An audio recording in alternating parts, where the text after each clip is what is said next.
This is a SIG 550. It's designed to destroy anything standing within its 400-meter trajectory. And there are over 500,000 of them kept in Swiss homes. Guns and shooting are a strong Swiss tradition. Basic military training is mandatory for young men, and afterwards they're required to keep their weapon at home. Mark Heim is the Ticino representative for the lobby group Protel. Basically, this was my father's military rifle, and of course he got to keep it when he was finished. I have my grandfather's rifle in the office, hanging on the wall. This was mine when I did service, which is quite an old one. It was introduced in 1957. Was used until 1990. And this is my son's. That's the current model. That's what's being used today. That's what we'll be using to shoot the Feldschießen today.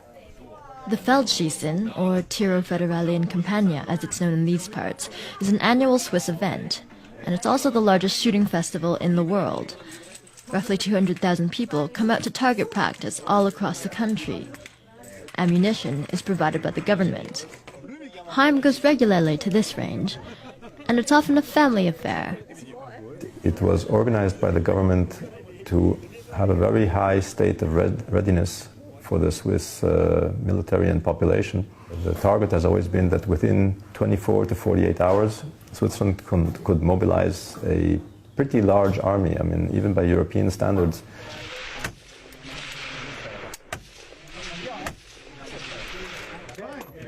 But it wasn't the militia that sparked Heim's interest in guns as a young man. It was an unassuming trip to a Holocaust museum. I was going through all the exhibits and the soap and the lampshades made of people's skin.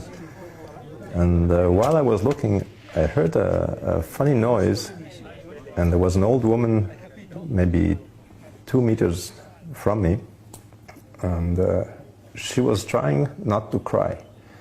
She was sort of sobbing very quietly. She was holding it back. If she had been a few meters further away, I wouldn't have heard her. And she obviously had gone through that.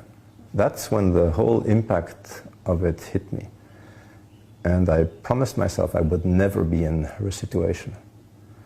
I would want to be free, never in a situation where somebody could, march us off to ovens or prisons or just take away our freedom. The key to freedom is the ability to be able to defend yourself.